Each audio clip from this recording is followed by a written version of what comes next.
And when we got to Philadelphia, we realized that it was a complete ghost town, and it still is eerily quiet the night before the Pope's big visit. That deadly train derailment happened right here behind me, and as you can see tonight, crews are still on the scene. Police say the 19-year-old mother was pushing her 1-year-old son right here on the Hamilton Bridge. She stopped to pick him up, kissed him on the cheek, and then threw him over the railing into the Lehigh River and jumped in right behind him. After we aired that report on the Stockertown Rod and Gun Club, many of you from all over the region contacted me and told me that bullets are also flying into your backyards and into your home. Some parents tell us they're disappointed in the school's response. That lockdown began at around 8:15 this morning. Parents weren't notified until a little after 9:30. Now, if you want to call an Uber yourself, it's really easy. You have to have the app. You click on it. Within hours of viewing our report, District Attorney John Morganelli launched a criminal investigation. Usually around Christmas time, I'm all bundled up. I'm in my hat, my jacket, my scarf, and today, just a light jacket. Wendy Robb, officials say they found 50 bullets on the floor in or near the cafeteria here at Emmaus High School. Tonight, students are safe, but parents say it was an anxiety-filled day. Are you okay? A mother's love on full display. Do you imagine the worst? During an emotional embrace. Your only concern is your children. That's it. At the end of the day. As she's reunited with her daughter after what they say was a terrifying ordeal. We couldn't use the bathroom. That was probably the biggest thing. We weren't allowed to go anywhere. Which is a good thing. That's lockdown to me. Emmaus High School was on lockdown for 3 hours after administrators say they discovered contraband on the property. The announcements came on saying that this was an external event and that nobody was going to be harmed. After further investigation, officials confirmed 50 .22 caliber bullets were brought into the school and spilled from their packaging, either in or near the cafeteria. It's not clear who brought the bullets inside the building. Pictures like this one have been circulating on social media. We have Snapchats, tweets, pictures, videos of people seeing that there was .22 caliber hollow tip bullet shells on the floor. Officials say all of the bullets were recovered. Students were dismissed at 11:15, and no weapons were found and no arrests have been made. I'm just glad nobody got hurt and everybody was safe. Everybody got out okay. I want to make sure that my kids are safe. That's it. Some parents tell us they're disappointed in the school's response. That lockdown began at around 8:15 this morning. Parents weren't notified until a little after 9:30. Now, school administrators won't tell us why that is, but they do tell us they've swept the school and they will reopen tomorrow with an increased police presence. Reporting live tonight in Emmaus, Hilary Lane, 69 News. Wendy Robb, that gas line break happened right here in this area. UGI crews left the scene just a little while ago. As you can see, Route 412 here is reopened to traffic. It was closed for more than 7 hours, and the Turkey Hill here that was evacuated a little afternoon has reopened as well. We also spoke to neighbors here who just tell us they are so happy to be home after what was a very long and trying day. I was like, oh my God, the whole town's gonna blow. It was a scary day for locals living near Route 412 on the Bethlehem-Hellertown border. And I'm worried about if my house is going to blow up and I'm going to lose everything. This after UGI says a third-party contractor hit a 16-inch high-pressure natural gas line, causing it to rupture. It happened a little after noon near the intersection of Route 412 and I-78. Gas was blowing out. Dirt was blowing out. Jeff Myers works at Chevy 21, a few feet away from the gas line break. He says his bosses ushered everyone out of the building shortly before police arrived to evacuate the business. Our managers were right on top of things, evacuated our showroom and our customers. We went to the back parking lot, and then I just ran from there. Local roads were closed too. Police shut down Route 412 between Cherry Lane and Shimersville Road shortly after noon, causing a rush hour traffic nightmare and leaving neighbors unable to get back to their homes. I didn't have anything with me because, like I said, I was just running real quick, and my kid didn't even have shoes on, and I'm like, oh my God, what am I gonna do? Sierra Riley is spending the night at a relative's home as UGI crews work to fix the line. It's very frustrating. While frustration boils, UGI officials have been asking neighbors to be patient.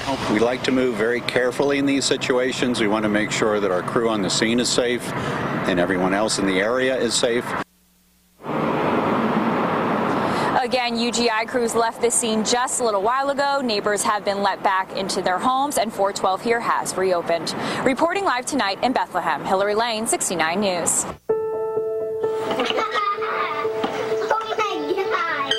This is a typical Sunday in the Foles family's backyard. I can't stop. We only come outside on Sundays. It's the only time that I feel safe to bring her out here. Every other day of the week, We're scared for our lives.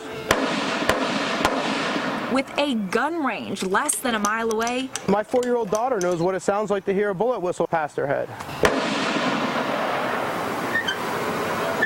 Haley's parents and grandparents, who all live here, say she must play inside. What's going to happen to her if she gets shot? I don't know how to stop it. The Foles family and other neighbors here who didn't want to appear on camera say bullets from the nearby Stockertown Rod and Gun Club are flying into their backyards and into their homes. I shouldn't have to be afraid of my own house, and neither should the rest of the neighbors. They shouldn't have to be afraid to walk in their backyard. We're the easiest target. Lee Clewell is president of the Stockertown Rod and Gun Club. The range has been in the community for more than 50 years. Do you believe the bullets that are flying into that neighborhood are coming from this range? Not for 1 second. With the ammunition used here, is it feasible that the bullets could reach that neighborhood? Yeah, they shoot some very big weapons here. Yes, they could go much farther than, yeah. Absolutely. But again, Clewell insists the bullets aren't coming from his range. The gun club isn't breaking any laws because there aren't any laws on a local, state, or national level governing gun range safety. There are just guidelines from the National Rifle Association. Every year, we try to make improvements back here. If I thought it was from us, we would possibly shut the range down in a heartbeat. But I need to see proof that it really is coming from here. There's no doubt in my mind that this is coming from the range. Former Stockertown police officer Ken Collins says he personally investigated calls for stray bullets into neighbors' homes when he was on the force in 2012. The actual firing line is in direct line with these houses that are being struck. And he isn't the only one who says the range is at fault. It's been an ongoing problem for over 3 years. This former Stockertown police officer says he also recovered bullets from neighboring homes that he is sure were coming from the club.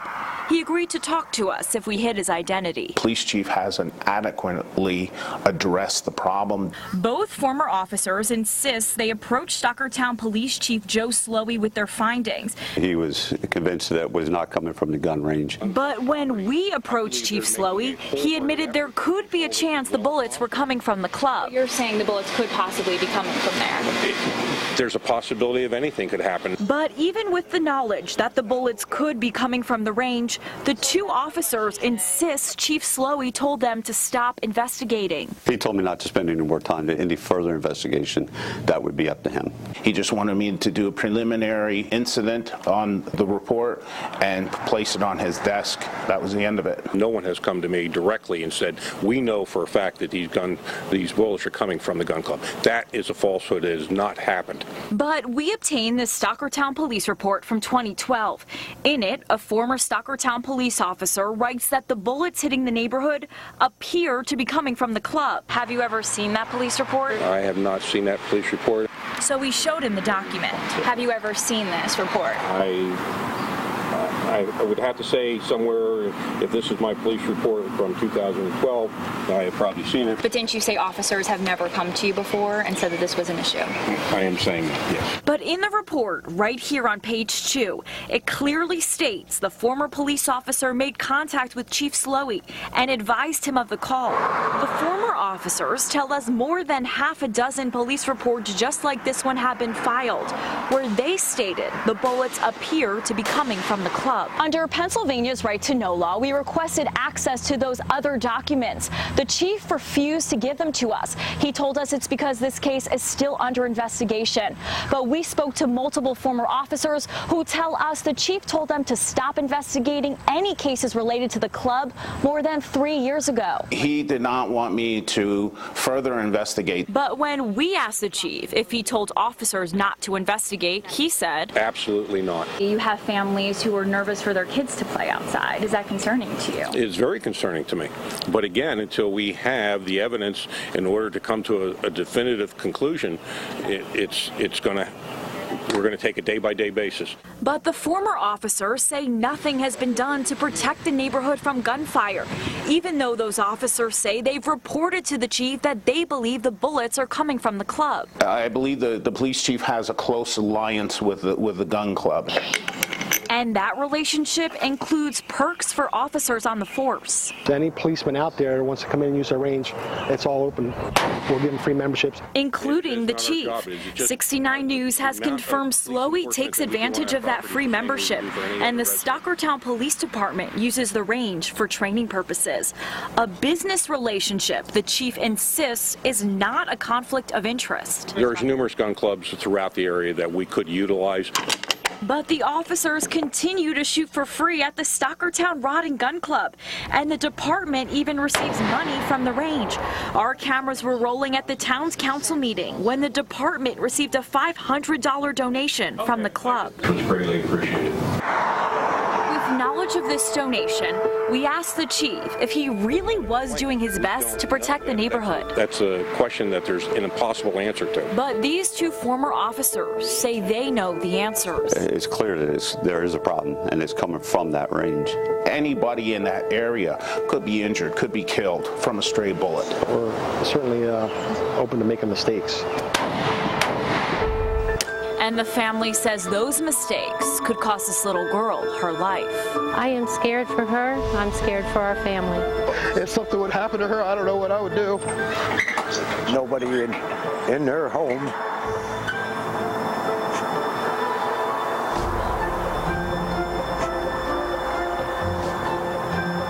Shouldn't have to put up with this. I'm sorry.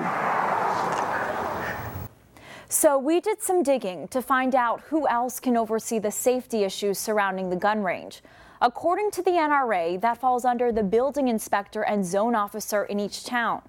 In Stockertown, both of those positions are filled by Joe Slowey, the police chief. The system is flawed, and it's constantly costing people their life. Why am I here? Because I'm sick and tired of the way that this nation runs, and I'm ready for a change. Enough is enough! What started off as a peaceful We Stand with Baltimore rally Thursday afternoon in front of Philadelphia City Hall took a violent turn as the sun went down. Thousands hit the streets with signs in hand, chanting, "Take the streets! Take the streets!" bringing traffic throughout the city to a complete standstill. Police! The group covered miles, first stopping at the upscale Rittenhouse Square. Our cameras caught a violent clash between the protesters and the police in front of the entrance to Interstate 676. Dozens barreled through cops who were creating a barrier to the highway. Police officers were trampled. You can see the officers pulling their co-workers out of the pile. Authorities then got physical with some in the group. This man was sprayed with mace, then thrown to the ground before being placed in handcuffs. After at least 3 people were arrested here, the group marched to Philadelphia's jail. The protesters are going head-to-head with police officers right in front of police headquarters. The officers say they're doing what they can to control the crowd, but no word yet on when this all will end. Come on, come on, come on. When it comes to the holiday spirit, they say seeing. You got it? Yeah, what's your stuff? Is believing. Which is the tree? Over here, by your left. For 14-year-old Treasure Signorelli, this is what she sees. Treasure, hi sweetheart, how you been? But her spirit is as alive as ever. It makes me feel very happy, and that's what I like about Christmas. Jingle bells, jingle bells, jingle all the way.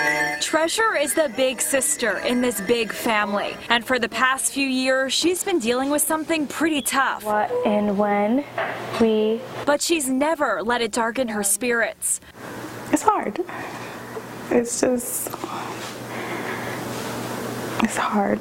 Shortly after birth, Treasure was diagnosed with coloboma. Right now, her eyes is dying slowly. This is what she sees, and one day she may go completely blind. It's so hard on me seeing her go through that. It's painful for her family.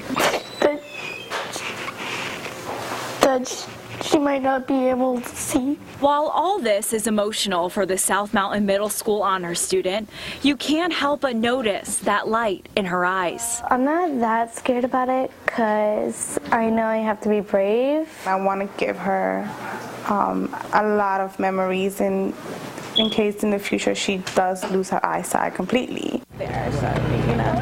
I see that thing over there in the front. Experiences like this, a family trip to Cedar Beach Park. Oh my God!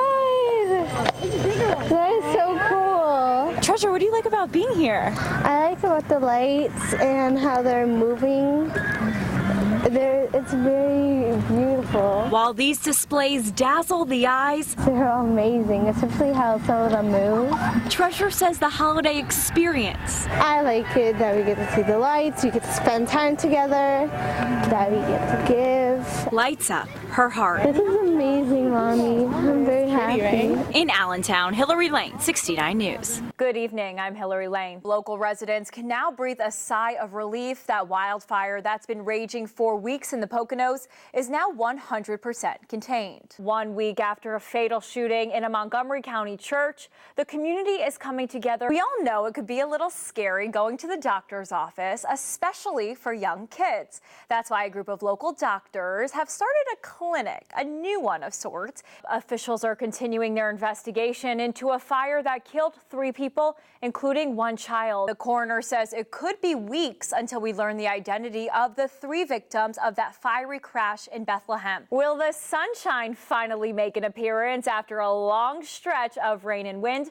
WFMZ's Jacqueline Thomas is here with the latest forecast. The Berks County doctor has been charged with indecent assault after allegedly grinding up against one of his patients. It all happened last February in an exam room at Lehigh Valley Hospital. Family and friends stopped by a growing memorial at the crash site to honor the 3 victims. They laid down flowers and religious symbols in their memory.